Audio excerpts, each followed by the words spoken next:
an apple, a banana. This is what we're talking about primarily when we're looking at raw fruits and vegetables, improving the outcomes in regard to mental health. Now, this is an observational study. So we're looking at basically individuals who consume more raw fruits and vegetables tend to have better mental health outcomes, even when controlling for other confounding factors or covariates. Now keep in mind, the rationale, I should say the argument, is pretty much deductive. Raw fruits and vegetables, better mental health outcome, P, Q, P, henceforth Q.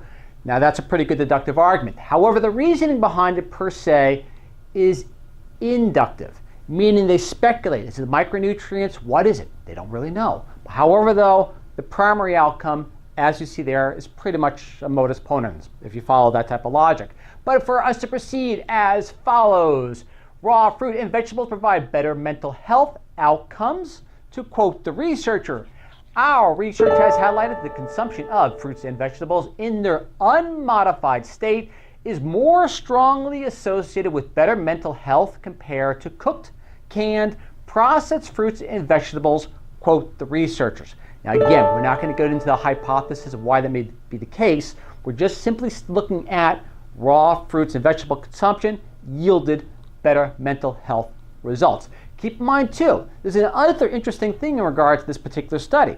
We're only looking at raw fruits and vegetables. We're not looking at the difference between organic raw fruits and vegetables versus processed foods.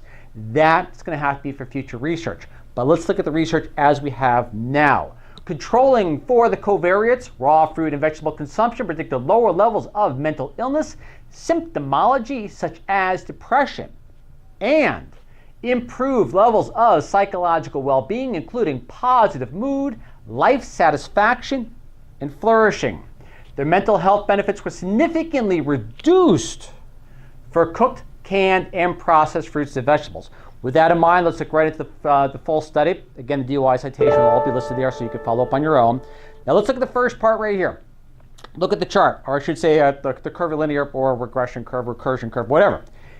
The best results was simply at about 6.5 servings of raw fruits and vegetables per day. This is a pretty important little chart in regard to yielding the maximum benefit from an observational point of view in regard to positive mood. Now the next part, which I like a lot, if you look at it, is kind of cool.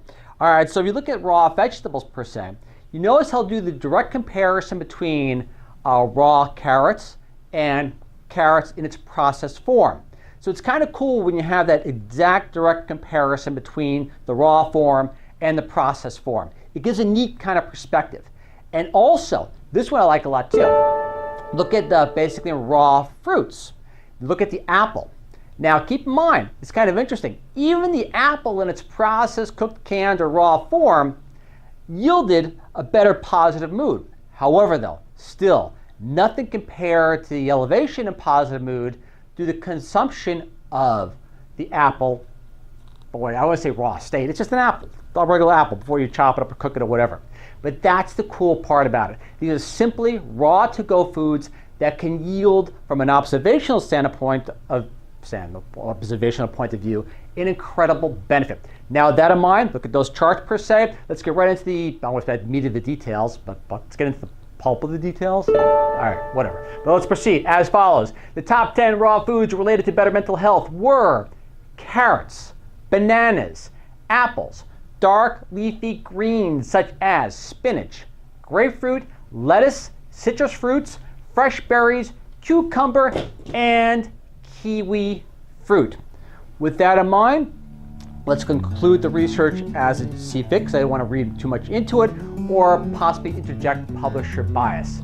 In any case, an incredibly simple intervention that can yield possibly wonderful benefits in regard to positive mood and other cool things as well. Again, this is Ralph Churchiano signing off. I hope you find this information of use. DOI will be listed so you can follow links on your own. And as always, thank you very much for listening, and I'll catch you all next time. See you then. Bye.